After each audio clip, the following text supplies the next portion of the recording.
SPP. Vous êtes convaincu que M. Stéphane Kipré a fait les choses. L'État, c'est une continuité. Ce pognon, il est passé où? Si Laurent Gbagbo l'aurait protégé, il est son beau-père, il fut son beau-père. Mais pourquoi vous n'avez pas, en fait, d'accord, Stéphane Kipré, vous n'avez pas mis la main sur lui? Et bizarrement, Stéphane Kipré même dressa une liste aussi pour le retour de certains exilés. Ça, c'est un fait. C'est pas moi qui le dis. J'ai lu même sur la page de M. Lago Fabrice qui disait qu'il rentrait, qui est un proche, celui qu'on appelle Steve Biko, qui est un proche de M. Stéphane Kipré. Moi, à l'époque, je crois, il y a 5 ans, quand je faisais des enquêtes, je faisais des lives avec des sources documentées concernant M. Stéphane Kipré, je me suis posé cette question. Pourquoi le RDR, étant au courant des malversations de M. Stéphane Kipré, pourquoi M. Stéphane Kipré, vous n'avez pas enquêté ou fait des investigations? Normalement, ça allait en fait même vous arranger. Ça allait vous arranger. Parce qu'au moins, vous allez prouver que Laurent Gbagbo, en fait, d'accord, nourrit gracieusement des gens de son entourage. J'ai vu un commentaire. Le commentaire dit c'est à cause des accords politiques. Ah bon? Donc des accords politiques aussi, le RDS, ça en fait. C'est pas nouveau. C'est Gbagbo qui fait des accords politiques. Ah, donc on fait des accords politiques, mais c'est de l'argent, non? C'est pas l'argent du contribuable. On n'a pas dit à Gbagbo que Gbagbo donne 2 milliards à la France. Donc des gens aussi font des accords politiques. Donc vous aussi, pour vous laisser l'argent du contribuable et vous laissez les gens. Ah d'accord. Donc c'est pas Gbagbo seul qui le fait. Donc ça a déjà existé.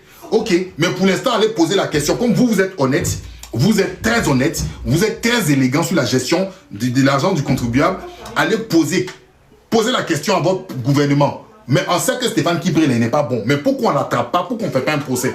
Parce que si vous faites le procès de Stéphane Kipré, si Gbagbo est pointé du doigt, c'est pas la faveur de Gbagbo. Vous allez encore être conforté pour dire que Dieu est avec Ouattara. Ah d'accord, ou bien Stéphane Kipré est intouchable.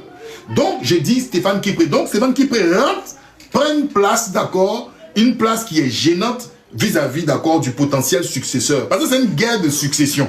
C'est une guerre de succession. Ce dont auquel on assiste, c'est une guerre de succession. C'est une guerre de succession. Donc certains ont pu manger, d'accord, et puis il y a un qui s'est casé, il y a un qui est en exil, et il y a un qui est au pays. Ils sont 3. J'ai déjà fait cette vidéo-là à l'orée de 2019. J'ai dit, il y a 3 personnages qui ont des mêmes caractéristiques.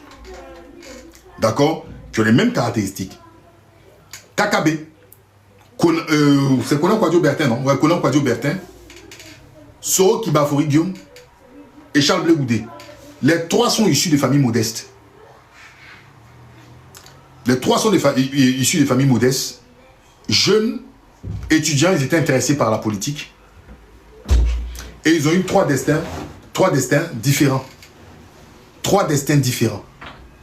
Soro accède à des postes très tôt. Il passe par un chemin qui est la rébellion. Konan Kwadjo Bertin fait du militantisme, mais il voit que ça ne paye pas. Le militantisme au PDCI, parce que le PDCI, il faut être issu d'un grand réseau. Quand il dit d'un grand réseau, des grandes familles, c'est comme ça les partis politiques sont. D'accord? Donc, voilà. Ou en tout cas, il faut avoir le parrainage de quelqu'un de puissant pour pouvoir... Donc, le gars, il allait manger. Je vous l'ai dit clairement, il allait manger. Allez demander à ses amis, il allait manger. Et puis, il est aujourd'hui au Gabon. Et puis, Charles Blé Goudé, il a saisi une opportunité en temps de crise. Tribun, hors pair, qu'on connaît. Et puis, vous connaissez aujourd'hui sa fin. Mais on va venir à cela. D'accord? C'est 3 parcours. Mais ils sont issus des familles modestes. Et ces éléments-là, je vais vous dire, ces éléments, c'est des éléments importants. Famille modeste, Laurent Gbagbo, on parle souvent, hein, parce que c'est un fait. Laurent Gbagbo dit, je suis un enfant de pauvre. Et en Côte d'Ivoire, un enfant de pauvre qui fait la politique, pour que tu arrives au sommet, c'est pas évident. C'est une réalité. Pas, ne négligez pas cet élément-là. Le critère social est un aspect très important politique, même chez les Blancs. Est-ce que vous comprenez? Donc, on a Stéphane Kipré qui sort de nulle part. Stéphane Kipré est dans la jeune garde. Il est dans la jeune garde, d'accord, de l'entourage du... Un instant, s'il vous plaît. Un instant. J'ai ma fille qui...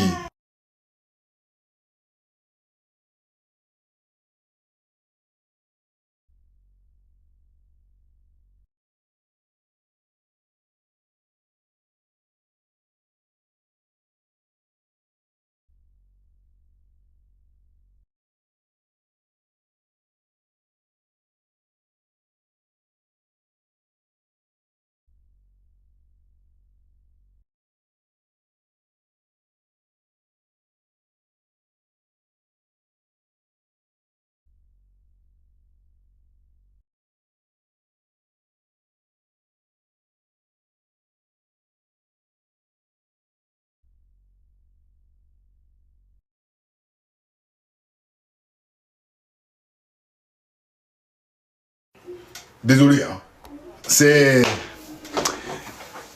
Désolé, c'est samedi, les enfants sont là, donc ça crie un peu, et voilà. Donc pour revenir, je disais que c'est très important. Et j'étais en train de vous dire que Stéphane Kipré débarque. Et Stéphane Kipré veut aussi s'imposer.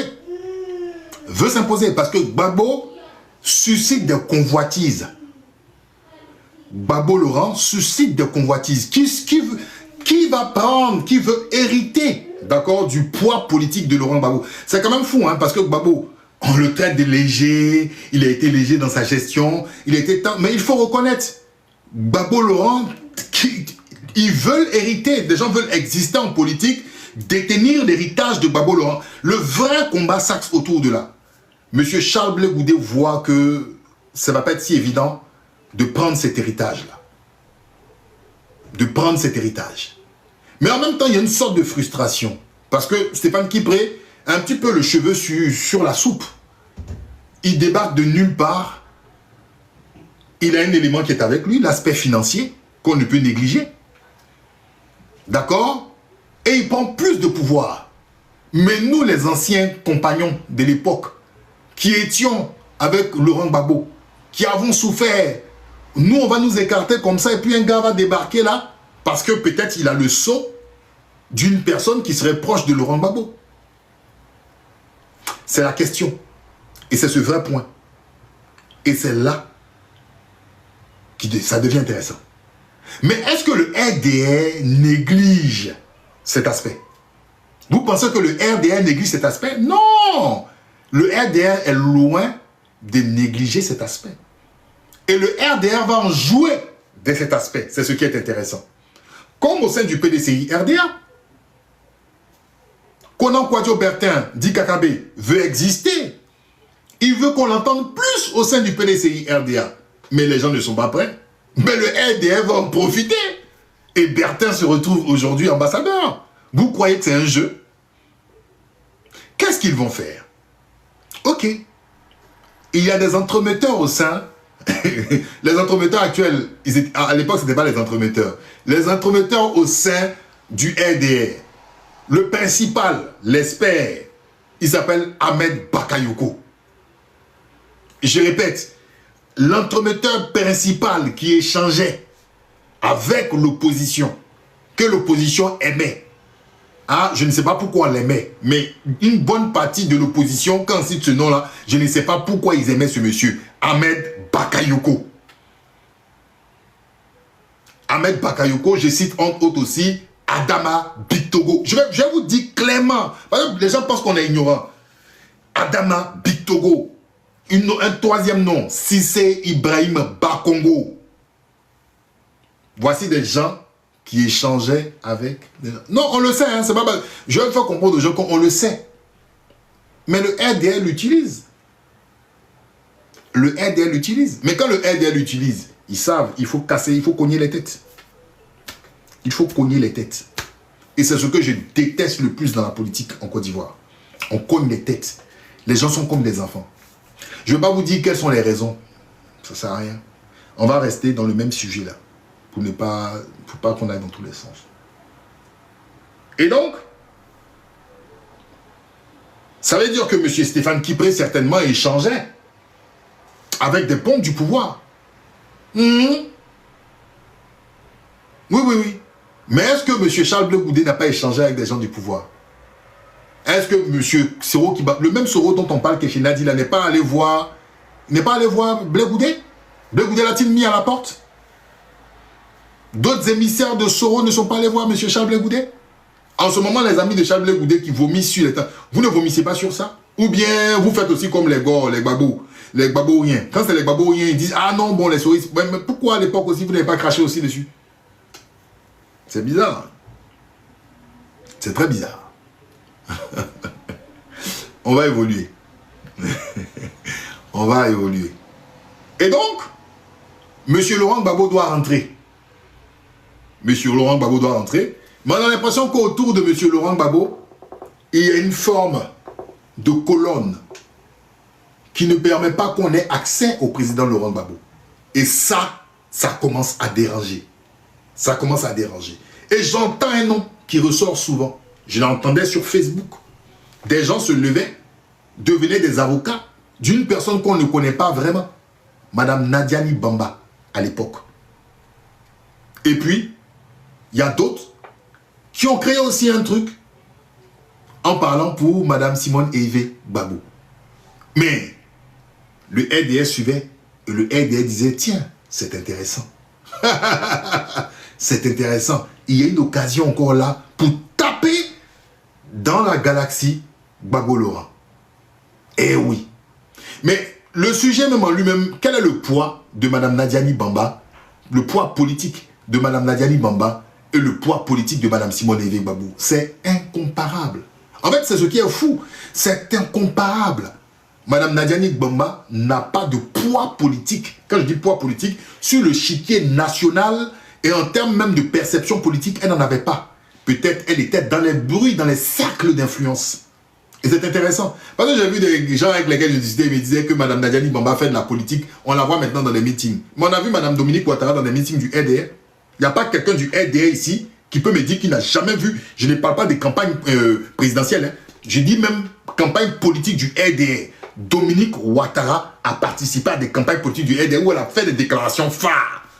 Mais en 2020, quand ils vont rencontrer Emmanuel Macron, qui est au devant même en fait, même pour la rencontre avec Emmanuel Macron, pour aller peser, d'accord, de tout son poids. Il y a quelqu'un qui dit que j'ai quelque chose dans le nez. J'ai absolument pas dans le nez. En fait, j'ai de très grosses narines. Tout simplement, ne me déconcentrez pas. Je suis un noir, c'est normal, j'ai des grosses narines. Pour aller peser de tout son poids auprès d'accord de Macron pour donner des garanties pour le 3e mandat. Qui pèse de tout son poids. Mais celle qui est devant, tout le monde dit, c'est Madame, d'accord, tout le monde dit, mais c'est Madame Dominique Ouattara, par son cercle d'influence. Là, elle ne fait pas la politique. Elle ne fait pas la politique. Elle ne fait pas la politique, là. Quand elle va peser de tout son poids dans son cercle d'influence pour pouvoir échanger avec Macron par rapport au 3e mandat. Là, on dit qu'elle ne fait pas de la politique. Là, elle ne fait pas de la politique. Quand c'est Dominique Ouattara, elle ne fait pas de la politique.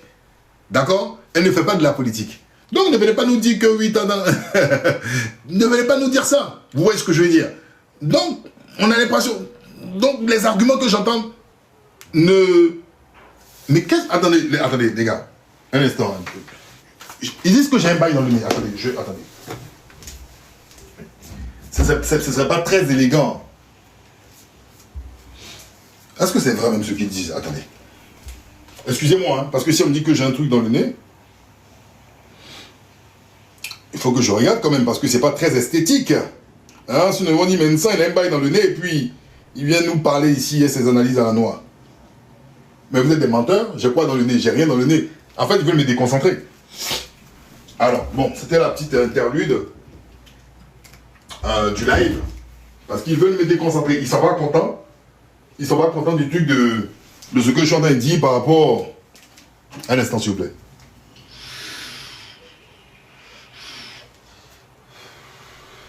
Allez prendre les verres d'eau, soufflez un petit peu. On va continuer. Alors.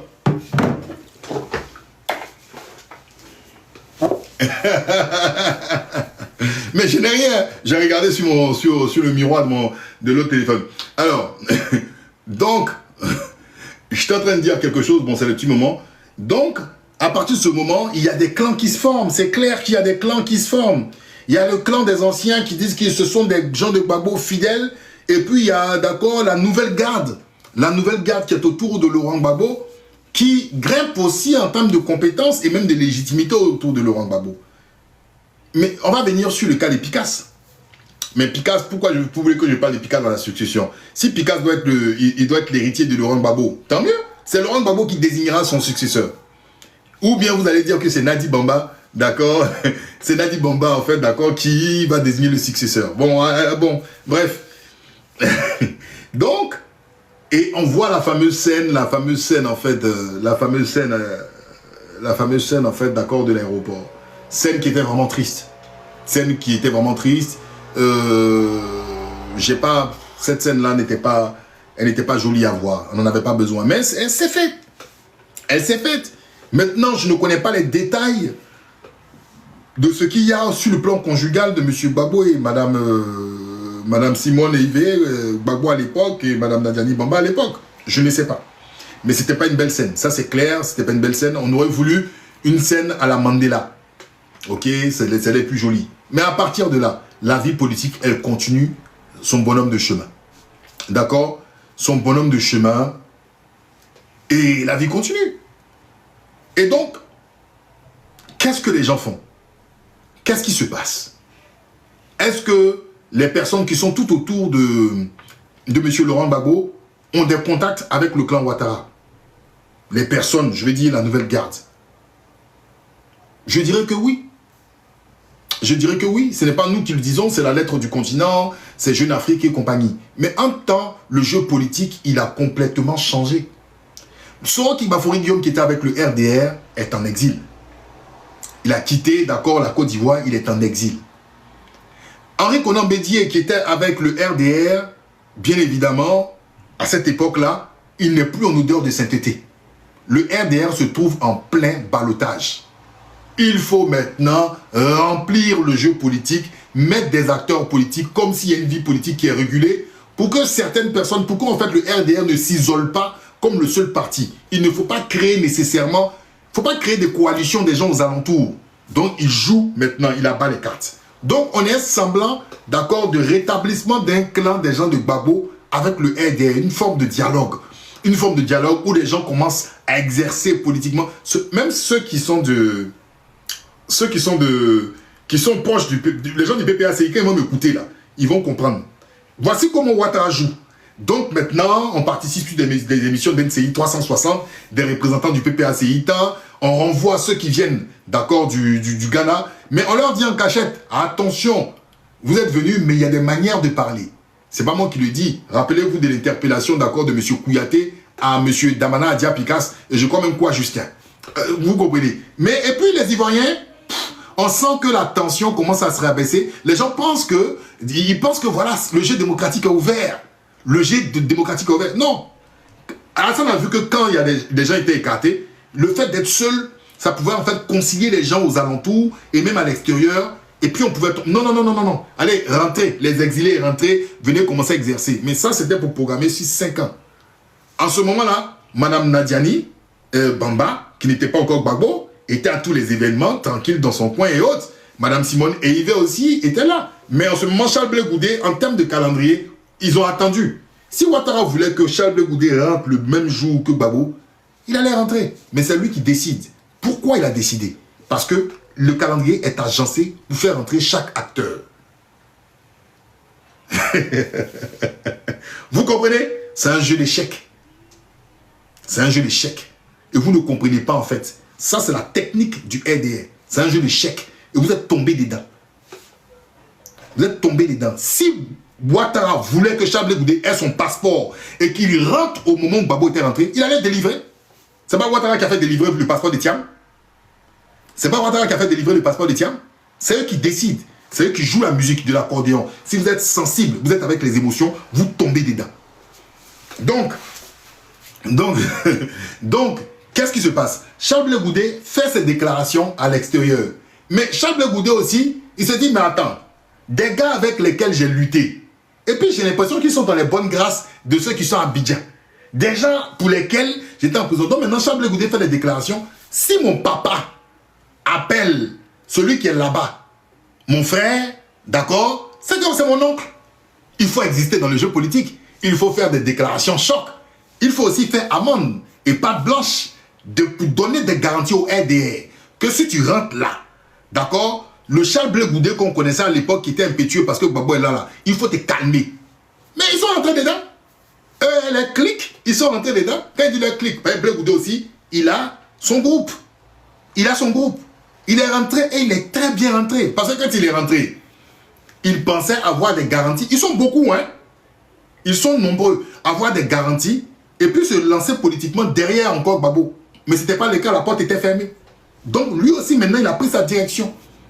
Avec, bien évidemment, notre très cher tonton Ibrahima Cissé Bakongo. Et bien évidemment, Claude Saï, les hommes de l'ombre, d'accord, qui par la suite, maintenant, aujourd'hui, sont avec Touré Mamadou. Tout ce que vous avez vu, c'est un film, en fait, qui est tracé. Et le RDS appuie sur les notes. Donc, Madame Nadi Bamba, elle était toujours dans son petit coin tranquillement, reconfortée, pensant que, effectivement, que la communication serait bien rétablie avec ces gens. Mais Ça, il faut me le dire. Mais son temps est passé. C'est-à-dire, les bonnes grâces vis-à-vis de Ouattara, c'est passé. Parce que le RDN n'a plus besoin de Mme Nadiani Bamba. Ils n'ont plus besoin. Et comment ils ont fait? Pourquoi j'ai dit ils n'ont plus besoin? Ils n'ont plus besoin même de M. Stéphane Kipré. Je vais vous dire clairement. Vous voyez M. Stéphane Kipré, il a été enlevé de son poste de vice-président. C'est la lucidité de Laurent Gbagbo. Laurent Gbagbo a laissé le parti parler. Allez-y. Et le parti ne voulait pas participer. On revient à ce qu'on a dit depuis le début. Quand je vous parlais d'Aboudraman Sangaré, où il y avait deux versions du FPI. La version AFI qui voulait participer et la version d'accord des gars comme les Miaka Oreto, les Aboudraman Sangaré qui n'ont jamais voulu passer. À partir du moment où vous rentrez dans un jeu politique avec le RDR, vous n'avez aucun moyen de coercition, vous allez vous faire bouffer. Je répète, à partir du moment vous n'avez aucun moyen de coercition, vous partez participer à un jeu politique avec le RDR, vous allez vous faire bouffer. Et c'est la lucidité qu'Aboudraman Sangaré a eu depuis le début que les gens ne comprenaient pas. Sinon, c'est pas parce que quand tu crées un parti politique, c'est pour faire quoi? C'est pour participer aux élections. Quand c'est pour gagner, c'est pour prendre le pouvoir. Mais dans quelles conditions? Dans quelles conditions? Dans quelles conditions? Dans quelles conditions vous allez participer à des élections? C'est ce que vous n'avez pas compris. Et aujourd'hui, on est dedans. Pourquoi Gbagbo a dit que non, que le comité central puisse s'exprimer? Le comité central s'est exprimé. Le comité central a dit niet. On a dit ici, je sais qu'il y a plein de personnes qui ont dit que non. Puisque Stéphane Kipré est de mèche avec Nadi Bamba, ce qui est arrivé à Ouadomelo, Gbagbo ne va pas le faire. Ça a surpris tout le monde. Gbagbo vous a pris à revers. Et puis il a fait. Avec le comité central. Est-ce que le PPACI est mort? Le PPACI est-il mort? Il n'est pas mort. Le PPACI n'est pas mort. Il est sur pied. La preuve, vous avez assisté à une conférence de presse où Laurent Gbagbo parlait du cas des prisonniers politiques. Gbagbo a perdu sa tête. Quand vous l'entendez là, il a perdu sa tête. Il a mentionné Simone, non?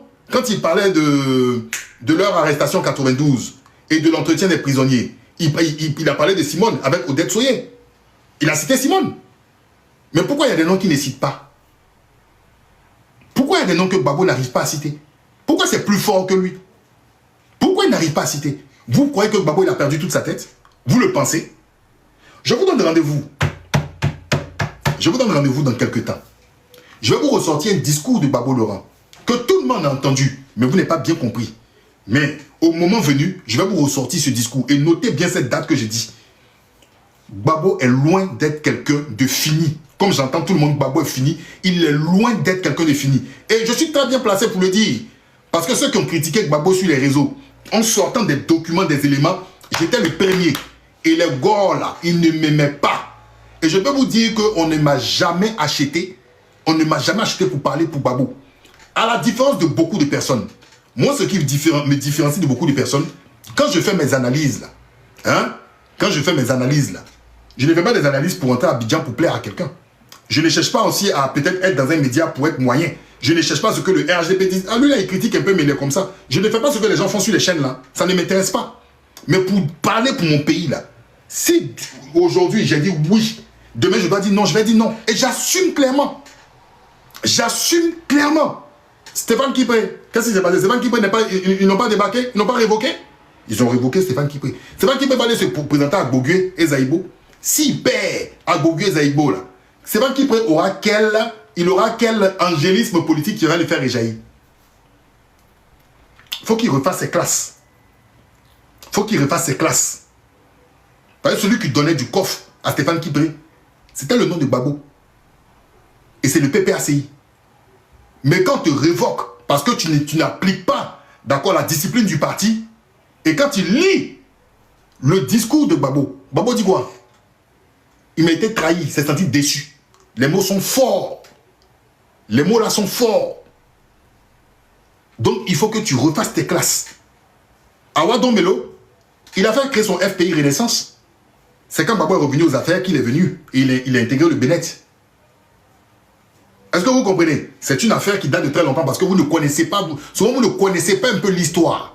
C'est ça le problème en fait. D'accord? Maintenant, Dame Nadiani Bamba. C'est intéressant. De demander, il dit Nadi Babo. Madame Nadi Babo. Je reviens maintenant à l'interview. Don Melo n'a-t-il pas créé FPI Renaissance? Pierre Tapé dit que c'est faux. Est-ce que Don Melo n'a-t-il pas créé FPI Renaissance? Je pose la question. Alors, bon, Tapé, tu dis quoi? Don Melo a créé FPI Renaissance. Il lui-même l'a dit dans les interviews ils avaient en termes d'idéologie, d'accord, une différence parce qu'ils voulaient rester dans la gauche-gauche. Ben, tu viens, tu me dis c'est faux. Oh, bon, bref, on va évoluer. On va évoluer.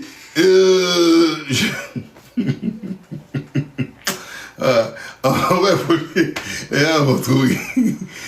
On va évoluer. Maintenant, quel est le timing?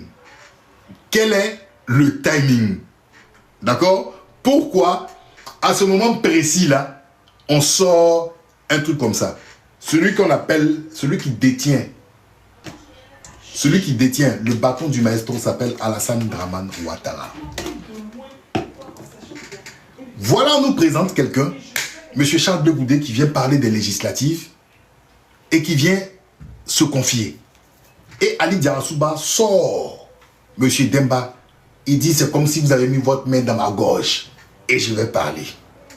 Et puis on nous sort un événement de 2009 ou je ne sais plus 2019. De 2009. Et puis, M. Charles Blé Goudé s'exprime. Et quand il s'exprime, il y a un élément clé. Cette fameuse réunion chez Nadi Bamba. Je dis ok, je l'écoute. Mais vous savez, moi, quand j'écoute quelqu'un, c'est pas parce que Charles Blé Goudé a parlé que je vais croire. Ça ne fait pas de moi quelqu'un de mal élevé. Ok? Quand quelqu'un me parle, là, je sonde. S'il y a plusieurs témoins, je vais écouter plusieurs versions. Mais dans tout ce que j'ai entendu, la version qui me semble la plus cohérente, qui me donne des informations claires, c'est, d'accord, la déclaration de Sidiki Konaté. Parce que Sidiki Konaté, il a mis en 4 grands pas. Blé Goudé n'a fait que, il a cité un événement. Mais Sidiki Konaté, il a mis les dates, il a mis tout. Donc, je discutais avec des amis, et ce qui m'a choqué, on dit que c'est Nadi Bamba qui a convoqué, qui a dit à Blé de venir. C'est Nadi Bamba qui a dit à Blé de venir. Bon, si Nadi Bamba a dit à Blé de venir, je lis la déclaration de Sidiki Konaté. Je vais aller sur le volet 4. Parce que les gens sont de mauvaise foi. Hein. Il y a des intellectuels. Mais chacun sait pourquoi, aujourd'hui là, on met tout, on dit non, c'est Nadi Bamba. Pour dire quoi? Gbagbo est un homme incapable. C'est pas possible. D'accord? Les réunions de l'État ne peuvent pas se faire chez sa maîtresse. C'est pas possible. Hein? Avec le rebelle Soro. Donc on était foutus. Hein? Jusqu'à... Chacun a ses intérêts. Mais je vais aller avec l'élément de Sidiki Konaté. Je vais vous lire la partie 4. Qui est très intéressante. Maintenant, si M. Charles Blé Goudé, il n'est pas d'accord, il faut porter plainte. La justice de Côte d'Ivoire, là, elle est bien. Il faut porter plainte. Au moins, on va vous confronter tous les deux. Et puis nous, on saura la vraie vérité. Je lis la partie 4. C'est la partie 4 qui me plaît. Il dit... Non, la partie 3, il n'y a pas de partie 4. Autant pour moi. Il dit... La rencontre chez Madame Adja Nadi Bamba. Tout Abidjan savait que le président Laurent Gbagbo se déplaçait régulièrement, presque chaque week-end, au domicile de sa seconde épouse. Ça veut dire que dans le gratin politique, là, au PDCI, au RDR, au État, les gens savaient que les week-ends, là, Gbagbo allait chez sa seconde épouse. Ils savaient ça. Écoutez bien, écoutez bien. Madame Adja Nadi Bamba, des réunions politiques, c'est au pluriel, des réunions politiques et même étatiques s'y tenaient. Ça veut dire que le week-end, là, s'il y a urgence, là, les gens même, ils allaient chez Nadi là-bas. D'accord? Dans la semaine, si Gbagbo, il est chez lui, les gens vont. Mais si le week-end, là, s'il y a urgence, là, les gens partaient là-bas. Écoutez bien, ce n'était un secret pour personne. C'est aujourd'hui, là, vous êtes scandalisés. C'est aujourd'hui que vous êtes scandalisés. C'est aujourd'hui que vous apprenez ça. C'est aujourd'hui que vous êtes scandalisés. Sinon, nous, on savait ça. Moi, j'ai fait des vidéos à l'époque sur Facebook. J'en parlais. Ce n'est pas une exclusivité. Allons-y sur la suite. En 2009, nous, partisans de la paix, Madame Ouassia, ce domaine-là, je ne vais pas en fait rentrer dedans avec vous parce que je ne veux pas aller sur le volet conjugal. Le volet conjugal, là, je ne veux pas aller dedans. Sinon, là, en politique, madame, en politique, là, il y a des... je ne veux pas aller dedans. Allons-y. Chacun doit avoir son truc. Alors, en 2009, nous, partisans de la paix, issus de l'accord de Ouaga, étions sous pression. Écoutez bien, ça veut dire que les Sidiki Konaté là, eux, ils étaient les partisans de la paix. Mais il y a des rebelles qui ne voulaient pas. Comme dans le camp, d'accord, des gens de la galaxie patriotique. Comme dans le camp de Gbagbo. Parce que Gbagbo même disait même que pour l'article 48, pour Ouattara, il était obligé de passer par la médiation sud-africaine pour faire croire. Sinon, les gens allaient tomber sur lui. Écoutez bien, hein, c'est les rebelles eux-mêmes. Il dit, en 2009, nous, partisans de la paix, issus de l'accord de Ouaga, étions sous pression, car nous remarquions un changement... Oh, un instant, excusez-moi. Excusez-moi. Excusez-moi, je ne peux pas perdre le truc. Car nous remarquions un changement... D'accord? Car nous remarquions... Ok, j'ai perdu le fil. Voilà, car nous remarquions un changement de ton dans les discours de M. Blé Goudé. Ils étaient sous pression parce que les gars mettaient la pression. Vous voyez comment Charles Blé Goudé a changé en 2009 par rapport à l'accord politique de Ouagadougou. D'accord? Nous remarquions un changement de ton dans les discours de M. Blé Goudé qui commençait à critiquer l'accord alors même qu'il fonctionnait. Ok? Charles Blé Goudé dit qu'en 2009, il était sur le plateau de Issa Sangaré Yereso. Sidiki Konaté dit 2009 aussi. Et il a critiqué le désarmement. D'accord? Certes, il y avait des opposants dans les deux camps, c'est-à-dire Galaxie Patriotique et autres là. Il y avait des opposants dans les deux camps. D'accord? Attendez, hein. Mais la volonté ferme des chefs politiques et militaires était de sauver l'accord. Des critiques visaient le premier ministre Guillaume Soro au nord et le président Gbagbo ainsi que plusieurs leaders patriotes dont M. Blé Goudé au sud, parmi les irréductibles de chacun. Nous savions que ce dernier subissait une pression forte au sein de la mouvance présidentielle. Eux, ils savaient que Charles Blé Goudé subissait une pression forte par rapport à cet accord-là. Sur ordre, c'est la partie là qui me plaît. Charles Blé Goudé a dit que c'est Nadi qui a convoqué la réunion. Je ne sais pas si je comprends français ou pas. Tout à l'heure, je discutais avec un frangin. Il a interprété le truc d'une manière. On dit sur ordre du Premier ministre Guillaume Soro, nous avons demandé une rencontre de clarification avec le président Gbagbo. Je répète, sur ordre du Premier ministre Guillaume Soro, nous avons demandé une rencontre de clarification avec le président Gbagbo. Quand on dit sur ordre, si on dit sur ordre, Nsan a décidé que les 947 personnes, lui et les 947 personnes se rencontrent. C'est sur l'ordre de qui? Des 947 personnes ou de Nsan Tounglan? Quand on dit sur ordre du Premier ministre Guillaume Soro, c'est qui? Ils ont mentionné Nadi Bambala. Pourquoi depuis 2 jours vous faites des débats là? Vous qui êtes sur les chroniqueurs sur les chaînes de télé là, pourquoi vous n'avez pas éprouvé les deux vérités? Pour que Charles Blé Goudé puisse porter plainte contre Sidiki Konaté et puis ils vont aller régler ça. Je répète, on dit sur ordre, et je vais lire la suite. Sur ordre du Premier ministre Guillaume Soro, d'accord, nous avons demandé une rencontre de clarification avec le président Gbagbo. La suite, nous avons rencontré le FPI à Cocody. Dans la clarification, ils ont rencontré d'abord le FPI à Cocody, puis M. Blé Goudé à la résidence de Mme Adja Nadi Bamba. Puisque quand vous remontez dans les autres paragraphes, on vous dit, dans les accords politiques de Ouagadougou, Charles Blé Goudé a reçu. Mais chez Nadi, parce que les samedis, on vous dit que les samedis, Gbagbo va chez Nadi. Voilà. Je vous lis la suite. Il n'a pas dit que quelqu'un s'est mis à genoux. Mais par contre, d'accord, par contre, en fait, son truc là, il est tellement clair. Mais comme vous êtes dans un... Bon, il y a deux camps, hein, d'accord? Il y a le camp des gens qui soutiennent Blé Mordicus, c'est leur droit. Il y a le RDR qui est en pleine campagne de manipulation, parce qu'ils aiment ça, d'accord? Mais sinon, tout est dit. Tous les samedis, quand Gbagbo en Côte d'Ivoire, le plus souvent les samedis, il va chez Nadi. Il va chez Nadi. Et ce n'était pas une réunion officielle. C'est une réunion informelle. Donc vous cherchez des poux. Donc je dis simplement, il y a deux camps. Il y a des gens qui sont avec Blé Goudé. Ils vont croire mordicus ce qu'ils veulent. Et il y a, d'accord, le RDR qui en profite pour faire une campagne, d'accord, pour saper en fait l'opposition. Mais si vous voulez que la vérité puisse éclore, Sidiki Konaté a écrit. Il a mis les dates, il a mis les références. Blé a parlé. Allez les confronter, donc à la justice. Et puis on va voir.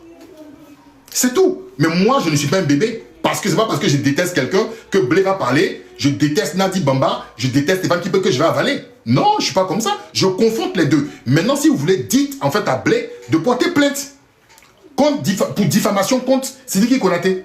Et on va voir si quelqu'un d'autre a donné un autre témoignage comme ça où Blé s'est mis à genoux.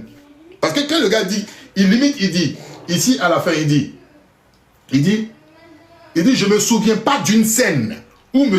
Blé Goudé se serait agenouillé pour demander pardon à M. Guillaume Soro. Mais ça veut tout dire. C'est-à-dire même par respect, il ne voulait pas dire que Blé ment. Voilà, il essaie même, parce que dedans il dit qu'il appelle Zouzou, il a mis des trucs. Je ne me souviens pas d'une scène où il s'est mis à genoux. Maintenant, je vais vous dire, à qui profite le crime? Quand on dit, la scène de genuflexion, là, on peut la prendre à sur plusieurs volets. Ok? Bon, imaginons que Blé, d'accord, imaginons que Blé se soit mis à genoux. Ok. C'est une humiliation. Parce que Blé, d'accord, Blé là, il luttait contre Soro, la rébellion de Soro. Mais on dit que Soro est là, Gbagbo est là, et Blé se met à genoux. Il y a Sidiki Konaté, il y a Mété Sindou. Bon, considérons même que Gbagbo est là. Hein? Mais Blé, ça fait longtemps, tu es quelqu'un qui est un combattant de la liberté. Quand tu sors de là, quand tu sors de là, hein, Blé, soit tu fais une conférence de presse, ok, et tu décides d'abandonner. Tu n'es plus dans la galaxie parce que tu ne soutiens plus Gbagbo. Mais pourquoi tu as continué de soutenir Gbagbo? Quelles sont tes motivations? Quel est l'amour qui t'a tellement surpassé d'avoir une telle humiliation et de continuer à mener un combat politique pour Gbagbo? Ce que j'aime bien chez les Mamadou Koulibaly là, Mamadou Koulibaly est parti. Hein? Quand il a vu, il est parti. Mais pourquoi toi? Pourquoi toi? Et tu as même fait campagne. Tu étais à la 6e place dans l'équipe de campagne où Nadi, d'accord, a piloté l'équipe de communication. Pourquoi? Il y a deux choses. Je dirais même il y a une chose. Il y a une chose, d'accord? Il y a une chose, c'est le pouvoir. Et ça, je vais l'adresser aussi au RDR. Vous allez être surpris quand vous allez perdre le pouvoir. Ce que vous voyez actuellement, et puis vous rigolez là, ça va être pire. Ça va être fois 50. Vous serez étonnés. Le pouvoir. Le pouvoir, c'est le miel. On n'aime pas les piqûres des abeilles. C'est le pouvoir. C'est tout. Parce que rien, quand vous parlez, en fait, les gars, c'est pour ça que moi, je ne suis pas encarté politiquement. Hein. Quand on dit que je suis gore, actuellement, je parle là, on va dire que je suis un gore. Mes vidéos à l'époque, quand je parlais de Gbagbo, où je parlais des failles de la gouvernance de Gbagbo, on disait que peut-être je devenais, on disait non, je suis PDCI, parce que je suis baoulé des pères. On disait que PDCI. Quand j'attaque le PDCI, on change, on ne sait plus où me mettre. Un moment, quand je parlais de la cohérence de Soro, des gens ici, des gars m'envoient un message pour me dire que tu es GPS. Donc, on ne sait pas. Moi, je n'ai pas de contrat. Hein. Je ne suis pas engagé avec. Je n'ai pas signé un contrat quelque part. Je ne suis pas engagé dans un parti politique. Je ne suis pas engagé dans un parti politique. Donc, moi, je me pose des questions naturellement. Pourquoi, quand on te fait ça là, toi, tu es quelqu'un qui a lutté. Dieu me fait dire que tu as lutté, il te connaît depuis longtemps. Mais tu es pas. Tu allais faire la campagne. Tu es même venu même à la télévision où tu as dit, toi et Kakabe, vous avez discuté. Kakabe dit qu'il ne peut jamais voter pour un mot aussi. Oh, s'il vous plaît. Vous m'entendez là? Un instant.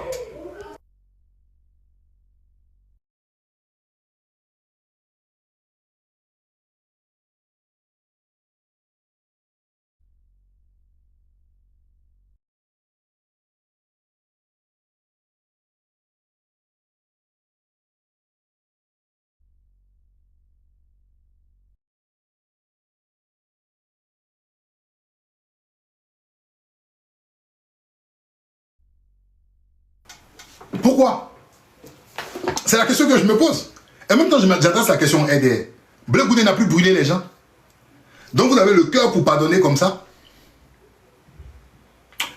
Blé Goudé, l'article 125. Moi, je n'ai jamais dit que Blé Goudé a brûlé les gens. Hein. Mais c'est vous les gens du RDR. Aujourd'hui, vous êtes devenus les chambres de Blé Goudé. Vous êtes de la miséricorde comme ça, soudainement. Vous êtes miséricordieux comme ça. Ah, si vous êtes miséricordieux, commencez à libérer les gens dans les prisons en Côte d'Ivoire. Blé Goudé est devenu votre modèle. Charles Blé Goudé est devenu votre modèle. Ouais, moi je suis surpris. Moi j'entendais des gens se crier là, Tissot, mais c'est Blé Goudé, Tintin. Aujourd'hui c'est vous, Blé Goudé. Vous êtes devenu les chambres de Blé Goudé. Je suis surpris. Moi je ne mange pas de ce plat. Je suis très méfiant. Et j'ai fait attention. Je ne mange pas de ce plat. Donc c'est un jeu d'échecs. Blé, ils ont poussé ton pion, c'est la partition. C'est le RDR qui commande la musique. Il commande la musique. Maintenant, c'est quoi les conséquences? Tu voulais rassembler la gauche? C'est un échec total. Tu ne rassembleras jamais la gauche. Parce que ce que tu as fait, un enfant même, d'accord, dans le foyer conjugal, je ne dis pas la politique, hein, ne fait pas ça à son père. Jamais je vais venir dire devant tout le monde les écarts de mon père. Et ça, tu allais très loin. Parce que c'est une humiliation faite à Laurent Gbagbo.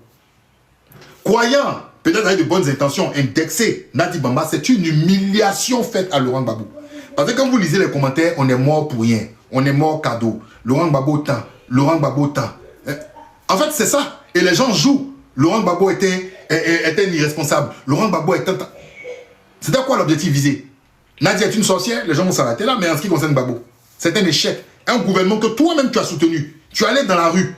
Parce que quand tu appelais les gens à aller dans la rue, je pense que, en ce moment-là, tu ne savais pas que Laurent Gbagbo était un vaurien. Tu ne savais pas que Laurent Gbagbo était un vaurien. Tu ne savais pas que Laurent Gbagbo était un vaurien. Quand tu allais dans la rue, tu appelais les populations. Parce qu'en 2010, vous avez appelé les populations. Hein. C'est-à-dire, après t'être mis à genoux, tu t'es mis à genoux devant Soro. Et puis, en 2011, tu as fait sortir les gens. What the fuck? En fait, je comprends. Je n'arrive pas à comprendre. En fait, je n'arrive. C'est-à-dire que... en fait, même... Et puis, dans le narratif, on dit que Nadi Bamba dit que ces âmes-là ne sont pas destinées... En fait, ces âmes-là ne sont pas destinées à temps. Mais quand Soro était au golf, non? Et puis, ils voulaient faire une descente sur la RTI, non? Où ils ont repoussé les gars, là. Où on les a allumés, là. Mais tu étais là et puis tu parlais. Tu disais, non, qu'à toucher un seul cheveu de Gbagbo. Un seul. Mais tu ne te rappelais pas du rendez-vous, là. Mais il fallait te dire que dans le rendez-vous, là, mais c'est fini, c'est foutu, on nous a tchou. Donc, autant ne pas faire des déclarations.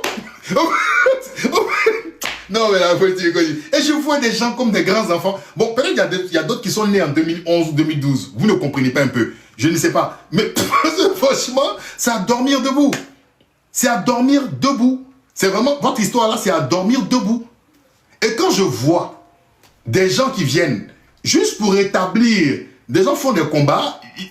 Je vais vous dire quelque chose. Simone Gbagbo, elle n'a pas besoin de quelqu'un pour mener son combat. Je vais vous dire quelque chose. Simone Gbagbo, elle a besoin de personne.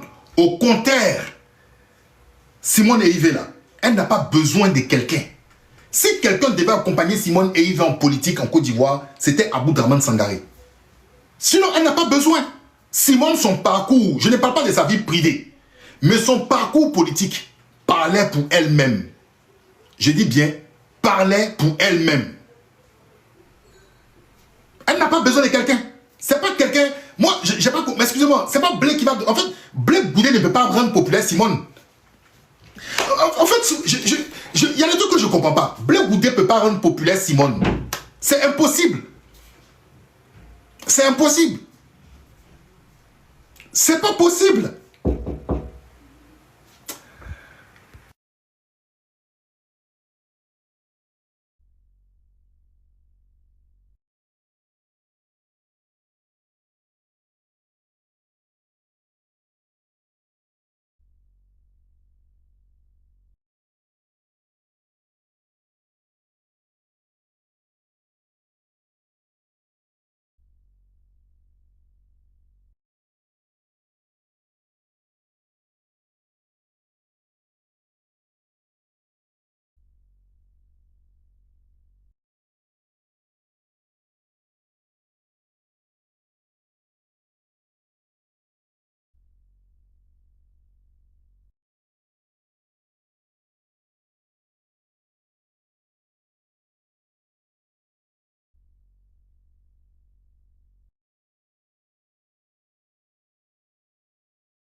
Donc, je disais, Simone Eivé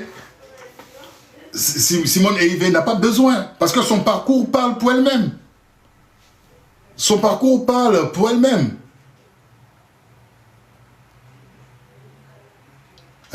Son parcours parle pour elle-même. D'accord? Son parcours parle pour elle-même. C'est une femme pour laquelle voilà, politiquement, hein, je la connais pas.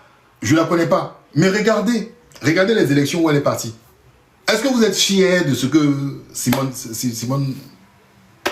Est-ce que vous êtes fiers de ce que Simone a donné dans ces élections-là? Est-ce que vous êtes fiers? On a l'impression qu'on a accompagné Simone pour la finir politiquement.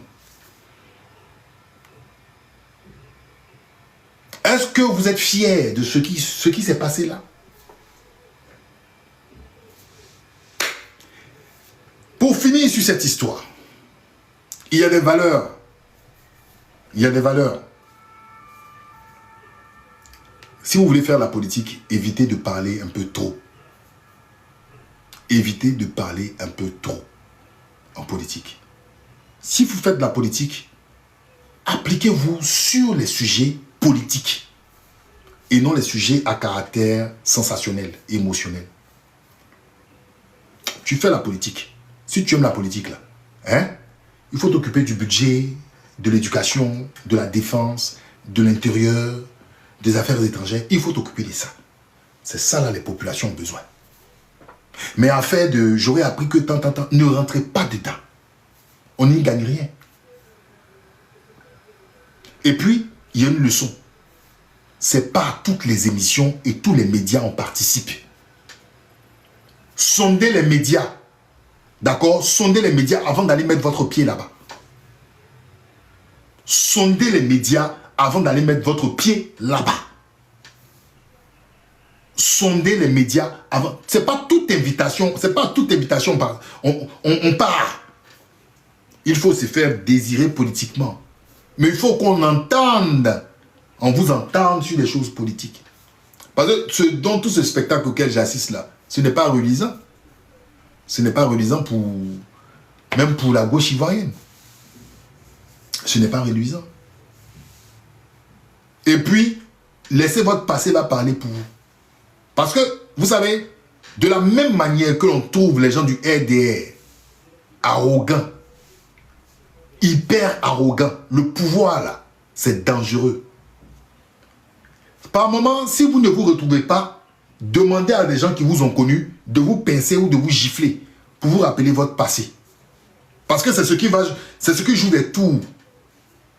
Mais vous, les gens là, qui étaient autour de Gbagbo là, on ne pouvait pas avec vous. Quand Gbagbo était au pouvoir là, on ne pouvait pas avec vous. Vous étiez arrogant. Et ça, je confirme. Peut-être il y a des gens qui étaient bien. Mais j'ai beaucoup d'écho sur votre arrogance. On ne pouvait pas vous parler. Vous, aujourd'hui, vous faites des lives. Il y a certains qui font des lives, qui sont là, qui font comme s'ils sont accessibles. Mais est-ce qu'on pourrait vous approcher? Moi, j'ai des vieux pères, moi, je n'ai pas cité des noms. Vous étiez hyper arrogant. Vous étiez très arrogant. Il y a des gens, même on ne sait pas souvent, c'est 5 militaires. Parce qu'ils sont dans la galaxie patriotique. C'est 5 militaires, 5 gardes du corps qui les suivent. C'est pas comme ça la vie. Quand vous sortez de ces gens de tribulation là, et ce qui s'est passé avec Gbagbo là, vous devez faire profil bas. Vous devez faire profil bas. Et puis si vous voulez faire la politique là, faites la politique, mais ne nous menez pas dans ces choses inopportunes qui n'apportent rien au peuple de Côte d'Ivoire. Ça n'apporte rien au peuple de Côte d'Ivoire. Ça va quoi? Ça change quoi à quoi? Ça baisse la facture de qui? Ça a enlevé les parents de qui en prison? Ça soigne qui? En fait, ça enlève quoi? Que du spectacle. Que du spectacle. Et ce n'est pas bon. C'est quelle gauche vous allez réconcilier? En fait, c'est quelle gauche vous allez réconcilier après? Vous allez réconcilier quelle gauche? Il faut arrêter ce genre de choses-là, même dans une famille. Ça ne réconcilie pas les gens. Qu'est-ce que vous êtes truc? Ça réconcilie qui? Mettez-vous au travail, c'est tout ce qu'on vous demande. Mettez-vous au travail. Les Ivoiriens ont besoin d'entendre autre chose. On est fatigué de tout ça. Mettez-vous au travail. Donc pour l'instant, ce que je suis en train de vous dire, nul n'est épargné dans le système de jeu de M. Alassane Dramane Ouattara pour son bonheur. De ce que vous reprochez à Nadi Mama là, Vous-même, vous faites ça aussi, même chose. Donc, je ne vais pas me dire que tout, je prends tout, mettre sur le dos des Nadi. Ça, jamais. Tu prends tout, tu mets sur le dos des Nadi. Je ne peux pas mettre. Vous tous, à un moment, vous aviez cru que vous étiez dans de bonnes grâces avec Ouattara, où vous pouvez vous profiter. Mais c'est lui qui joue le jeu des dames. C'est lui qui avance les pions. Donc, ne venez pas dire que tout le malheur de la gauche, c'est de la faute de Nadi Bamba. C'est faux. C'est une fuite en avant. Voici ce que je voulais vous dire. Donc, arrêtez. Mettez-vous au travail. Faites la politique. Celui qui a cœur de rassembler la gauche, d'accord, qui rassemble la gauche. C'est tout. Mais quand pour rassembler, il faut avaler des couleuvres. Hein. C'est pas évident. Le manteau de leader, là, même quand tu es président de la République, là, hein, tu es comme une poubelle. Parce qu'il y a des gens qui vont être d'accord avec toi, mais il y a des gens qui vont t'insulter. Il y a des gens qui vont te dire même ce qu'on n'a jamais entendu. Est-ce que vous comprenez? Donc, je suis désolé, je ne peux pas venir m'asseoir ici et puis dire que le malheur de la gauche, c'est Nadi Bamba. Non, non, non, non, non, non, non, non. Parce qu'au-dessus de Nadi Bamba, il y a un monsieur qui s'appelle Ouattara. Au-dessus de Nadi Bamba, là. Donc, tu ne peux pas me dire que Nadi est au-dessus de Ouattara. Arrêtez-moi vos conneries. Ressaisissez-vous. Et puis voilà. Maintenant, le successeur de Gbagbo, je ne sais pas. Gbagbo est lucide. Il va vous regarder parmi vous, tous ces enfants-là. Bon, c'est bien aussi. Parce que quand papa annonce son héritage, qui ça va, tout le monde se précipite pour l'héritage. Et puis, il va voir qui est capable de rassembler. Il va voir qui est capable de rassembler. Mais le silence, il est d'or. Les gens disent que oui, ça bouillonne dans mon ventre. Le silence, là, il est d'or. Le silence, là, il est d'or. Quand il d'or, là, c'est le métal. Il est en or. La valeur d'un homme, un vrai homme, il ne parle pas beaucoup. Il ne parle pas beaucoup. Mais quand il parle, si au moins il parle, mais ce qu'il parle, là, il est cohérent avec, c'est bon. Donc, mesdames et messieurs, moi, j'en ai fini. Je ne parlerai plus de ce chapitre.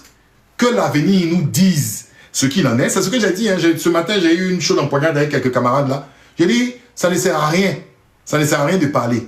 Vous savez, on n'est pas maître de notre avenir. C'est le Créateur qui va nous dire ce qui va se passer demain. C'est lui qui pronostique, c'est lui qui dit tant. Mais ayons des yeux et des oreilles pour ouvrir. La vie est une école. Moi, je n'ai pas la science infuse. C'est pour ça que quand j'ai commencé, je vous ai dit, c'est mon analyse.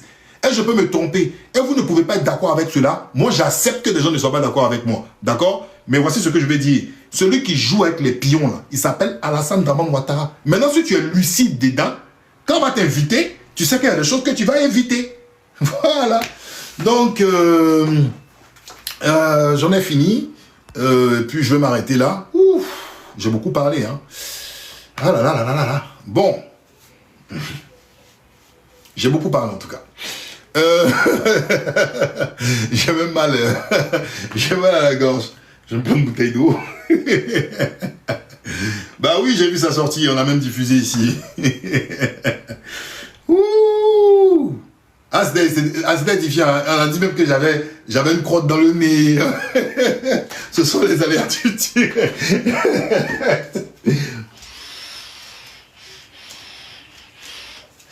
Je n'ai même pas encore mangé même depuis ce midi.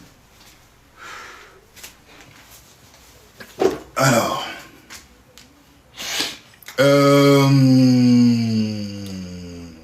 Mais non, mais je ne vais pas parler de la dame. La dame, elle n'est pas une politique. Elle n'est pas une politique. Elle a donné un commentaire. Je pense qu'elle a donné un commentaire comme tout le monde. Elle n'est pas politique. C'est un sujet qui est purement politique. Je ne vais pas. Voilà, je vais pas après ok, en chouchou. Tu m'as déjà dit bye bye. Ok, bye bye, excellent week-end. Prends soin de toi, on est ensemble. Voilà, chacun donne. J'ai dit c'est mon analyse. Mon analyse n'est pas parole d'évangile. Je ne détiens pas la vérité. Moi, j'ai fait mon analyse, j'ai fait mes croisements, j'ai croisé mes trucs. Voilà, chacun donne son point de vue. Il y a des gens qui vont être d'accord avec M. Charles Légoudé. Il y a des gens qui ne vont pas être d'accord. Chacun son analyse. Mais moi, il fallait que je termine sur ça. Et voilà, c'est mon point de vue, c'est tout. Voilà. Chacun pense ce qu'il veut. Hein. Moi, je n'ai pas la science infuse. Hein. Voilà, je ne vous dis pas que moi, ma vérité, là, c'est la vérité de tout le monde. Chacun a son truc. Chacun a sa réalité. Tiens. Ah, venez, truc. Alors. Bon, allez. Ouais, le même Steve, comment tu vas, frangin? Ça va? Je t'ai vu, hein, j'ai vu ton commentaire. Bon, on va commencer, on va dans 5 minutes. D'accord? Ça, comment tu vas? C'est qui? Attends. KGB. Tu vois? C'est quoi? Tu es vraiment de mes fans parce que tu reconnais ma voix. Non, mais Zia te fait descendre, il te fait descendre même, c'est bon. Descends. Ça, là, tu as marqué le coup, c'est là fort. C'est fort. Non, là, j'ai compris que tu me suis de très près. Comment je suis à terre? Ah ouais, il a reconnu ma voix. Oh. Son visage m'a changé. Ouais, mais il voit un truc GPS par son temps. Et puis, Ouais, ça, merci pour ton analyse. Hein, tu sais, toujours pertinent comme d'habitude. Voilà. Dans la vie, là, tu as quelqu'un qui te dit la vérité, ok, il faut être content. Parce que c'est pas tout le monde qui a ouvert sa bouche, ok, pour venir dire la vérité à son ami. Les gens refusent de dire la vérité aux gens parce qu'ils se disent que s'il dit la vérité, il va frustrer X ou Y. Et le fait que toi, tu arrives, ok, tu arrives à venir faire sortir, ok, cette force-là pour venir percuter, ok, l'opposition ivoirienne, moi je peux te dire que chapeau. Tout à l'heure, moi j'ai écouté ton intervention. J'ai un live à peut-être vers 13h ou 14h parce qu'ils ont bloqué ma page, mais tout à l'heure je vais revenir sur le tatami. Je vais parler aux Ivoiriens. Non, c'est pas ça. Il fait froid ici en ce moment, combien? Donc c'est compliqué. Je vais parler aux Ivoiriens parce que il y a un problème. Il y a un problème. Moi sans vous mentir, l'interview de Bleu, écoutez, moi ça m'a fait marrer. Parce que j'ai regardé l'homme, j'ai regardé le visage, j'ai vu qu'il n'y avait rien à cirer dedans. Et ce qui est quand même intéressant, c'est que je n'ai pas vu quelqu'un, hein, attaquer Bleu Goudé sur la toile. Je n'ai rien vu de tout ça. Pour dire que non, Bleu Goudé va venir parler ou bien venir dire des choses, tu comprends non, ça? Parce que la plupart du temps, quand on fait les sorties, c'est parce que des gens nous ont attaqués, n'est-ce pas, ça? Mais on n'a rien vu. Rien de chez rien. L'individu sort, on lui pose des questions, vraiment, moi je peux dire des questions qui n'ont aucun sens. Il se met à parler au hasard. Et il finit ça, il est côté, il t'appelle, lui, il va dans son village. Et que bon, c'est assis, et puis il demande aux Ivoiriens, mais est-ce que vous trouvez pas qu'il y a une incohérence dans tout ce qui se passe? Le président Gbagbo Loré, tout à l'heure, on a écouté son discours. Un homme politique vient parler de la vie de la nation, un homme de parler des culottes, ok, des gens, de son ancien patron, et je ne peux pas parler de ça. Après que le président Guillaume Soro quittait Ouattara, le président Guillaume Soro relevait l'État, ok, surtout politique de la Côte d'Ivoire, et comment il devait essayer de redresser ça parce qu'il y a un problème, il y avait beaucoup de problèmes en Côte d'Ivoire. Et il faut même dire merci au président Guillaume Soro parce qu'il a pris le courage de sortir de ce carcan-là, ok, de cet imbroglio, ok, de ce groupuscule-là de voyous, et est venu relever beaucoup de problèmes, ok, qui étaient importants pour la Côte d'Ivoire. Même Bleu Goudé, toi, tu veux t'asseoir, tu nous parles de Nadi Bamba. Oh, dites-moi, moi, de faire quoi Nadi Bamba? C'est Nadi Bamba qui a mis nos parents en prison en Côte d'Ivoire. C'est Nadi Bamba qui a emprisonné Ziggy. C'est Nadi Bamba qui a emprisonné les Blaise Lasna, les Dosso et autres que j'en passe. C'est Nadi Bamba qui a emprisonné tous les Damana Picasso. Mais Bleu Goudé, vraiment, je m'assois et puis je me pose des questions sur sa moralité. Bleu Goudé n'est pas politique. Bleu Goudé, c'est un béréman. Voilà, c'est le vrai point qu'il est là. Il fait béret. C'est qu'on était dans la sec béret, c'est ce qu'on appelle béret. Bon, et c'est ce que Ouattara aime. Ouattara a sondé les Ivoiriens. J'ai parlé vite avec le Ouattara a sondé les Ivoiriens. Ok? Et il a compris que l'Ivoirien, là, c'est béret, il aime béret. C'est là-bas, l'Ivoirien se retrouve. Et c'est un problème. Vous avez vu qu'ils ont envoyé même des gens pour venir faire droit de repose. Parce que c'est béret, l'Ivoirien aime. Bleu Goudé, c'est qui et puis on va faire droit de repose sur lui. Et il est qui et puis on va faire droit de repose sur lui. Donc parce qu'il a parlé, et tout le matin là je parlais à quelqu'un, j'ai dit à la personne que tu vois, Bleu Goudé pense qu'il est intelligent. Et lui et puis le système Ouattara. C'est le système, on le paye pour venir parler au hasard, ok, venir taper là, où il faut taper là, tout le monde va riposter. Et puis maintenant on va rester dessus au lieu de se concentrer sur le non au 4e mandat. C'est le vrai point qu'il est là. Et donc, on nous signale encore qu'il doit venir faire même béret encore. Bon, qu'est-ce que nous on a foutu à son béret? Qu'est-ce qu'on a foutu de ça? Moi, j'aimerais vraiment dire aux camarades du PPACI, Blé Goudé a attaqué le GPS, en l'occurrence, le président Guillaume Soro. Vous avez vu, on a répondu à ces bêtises parce on connaît l'individu. Il est dans le béret. Papa dans le béret, c'est tout. Il est dans le dilatoire. Blé Goudé a oublié qu'hier, il était responsable de la gaz patriotique. Il a oublié. Donc, moi, je ne peux pas. Je demande vraiment aux camarades auquel tu peux passer. Ne répondez plus aux sorties de Blé Goudé. On va, etc., etc., etc., vu et ignoré. Moi, je vous demande pardon. Hey, Sabari, ne répondez plus au gars. Même s'il fait 10 000 sorties, ne lui répondez plus. Restons concentrés sur le nom 4 mandat. Vous allez voir qui vont chercher notre guerre pour venir mettre sur plat parce qu'ils vont voir que Blé Goudé est vraiment fini. C'est comme ça. Moi, je vous le dis, il faut l'éviter au maximum, les gars.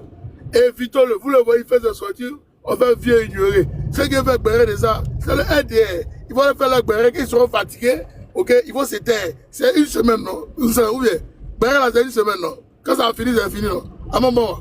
Donc, laissons ça, restons concentrés sur le nom 4 mandat. Je vous remercie. Merci beaucoup. Ça. Tout à l'heure, j'aurai un live.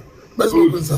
Ok, KGB. Alors, on va écouter Madame Fatlas. Je sais c'est qui. C'est mon enfant d'Afambé. On dit quoi? Oui, bonjour. Oui, tu voulais dire quoi? Je suis monté pour te poser une question. En fait, dans ton narratif, vers la fin, tu as dit le silence est d'or. Je voulais savoir, parce que hier, Annie Tchelé a fait une sortie. La partie que les gens ont coupée, elle a dit, mais pourquoi tu ris? Aïe, tu m'écoutes pas. Non, mais exprime-toi, mais regarde pas. Voilà, la partie où elle a dit que si Blé Goudé parlait à la CPI, s'il disait que c'est le président Laurent Gbagbo qui l'envoyait, le président Laurent Gbagbo allait prendre 50 ans. Bon, moi, je ne comprends pas. Est-ce que ça veut dire que le président Laurent Gbagbo l'a envoyé faire des trucs que lui, il refuse de dire? C'est cette question que je vais poser. Merci. Ah, mais toi-même, tu as posé la question là. Tu as posé la question. Mais dans ce cas-là, on peut encore déballer ces choses-là. Ça peut être aussi... Ça peut être une manière aussi de disqualifier encore même l'éteindre complètement. C'est pas fini. Voilà.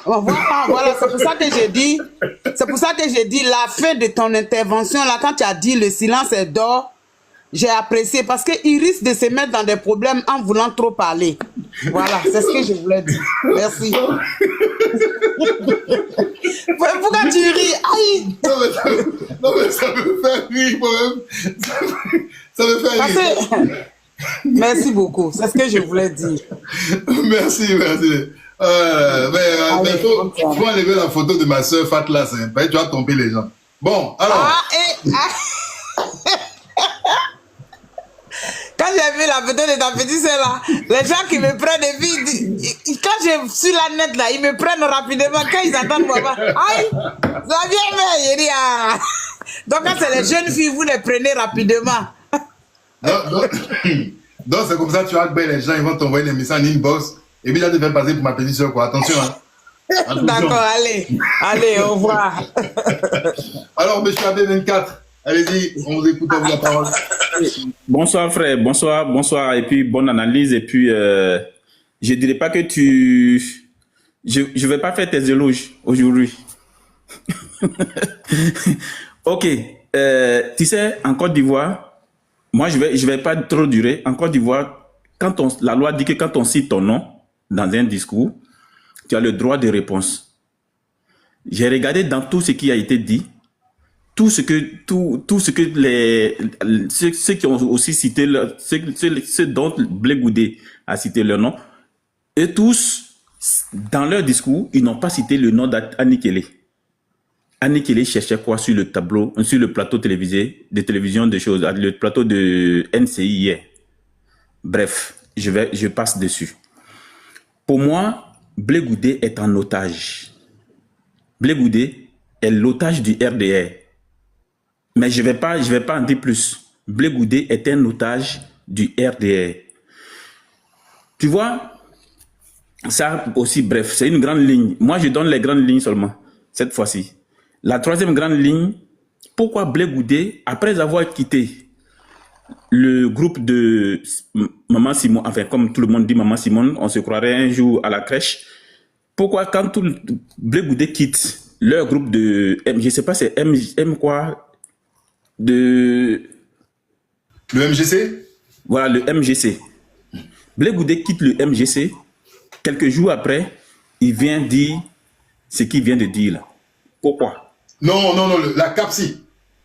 CAPSI, voilà, CAPSI. La CAPSI, ouais.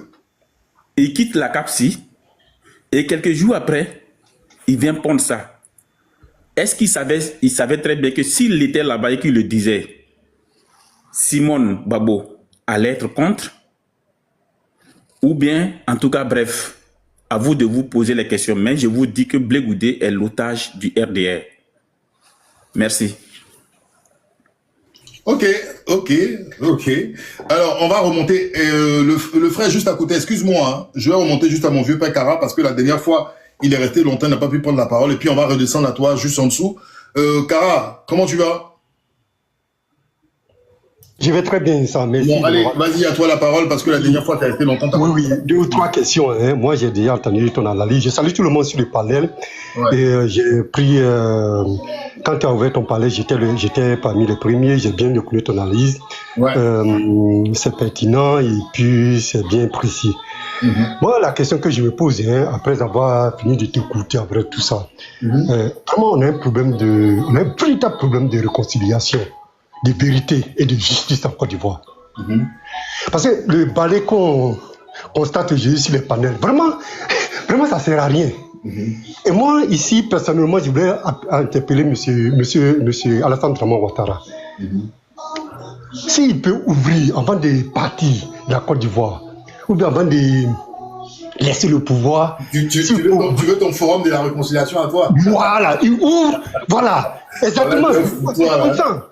Il sent qu'il ouvre quand même le sujet, ou bien ce sujet de la réconciliation, pardon, ce débat, ou bien cette histoire de rébellion là, pour que tout le monde vienne s'exprimer. Et puis on va finir avec ça pour de bon. Parce que ce qu'on constate, vous savez, la scène qu'on constate aujourd'hui sur la scène politique, vraiment, moi j'ai honte, c'est honteux. C'est clair, c'est pas joli à voir même. Mais c'est pas joli à voir, mais il ouvre, comme ça tout le monde va venir dire sa part de vérité, sa part de ce qu'il a vécu. Chacun vient, on appelle l'autre, et la suite. C'est-à-dire dans une semaine, comme ce que quand je viens de dire, dans une semaine, on va fermer ce dossier-là, et puis les plaies sont là, rien n'a été résolu.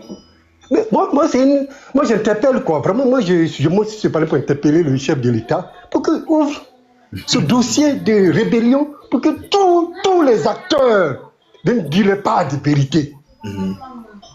Sinon, après la sortie du ministre, Sidiki Konaté, mais il n'y a rien à dire, il a tout dit. En plus, c'était tellement précis. Précis, il a tout détaillé. Oui, qu'est-ce qu'on vient chercher encore? Hein? Bon, je vais fermer mon bras. Ils savent dans quoi ils sont, comme on dit chez nous les Ivoiriens, ils savent dans quoi ils sont, on attend les résultats. Okay. Bon, vraiment, je te dis merci de m'avoir donné ton... Ouais, je t'en prie, Kara, je t'en prie. Et tu me fais descendre, je vais t'apporter en bas. Merci, bon courage à toi, je te félicite. Et on est ensemble, tu connais depuis Facebook.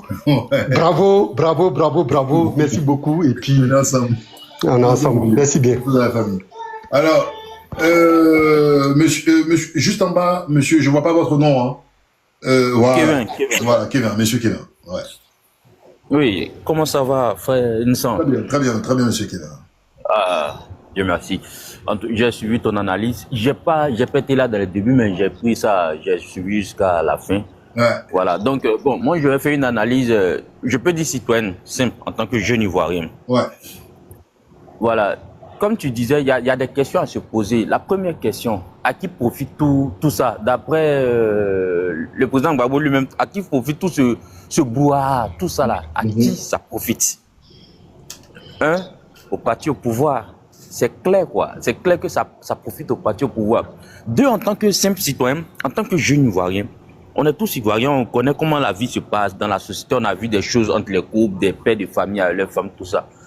Moi, ce que je peux apporter, je ne sais pas s'ils m'entendent, les gens de COGEP et autres, c'est malsain, c'est sale, c'est vilain pour la Côte d'Ivoire même. On est arrivé à ça, on est arrivé à ce niveau-là, à fouiller dans les culottes d'un ancien président. On est arrivé à ce niveau-là. On est arrivé à ce niveau, à ce débat-là, de fouiller dans les culottes. En fait, c'est vilain même pour nous-mêmes.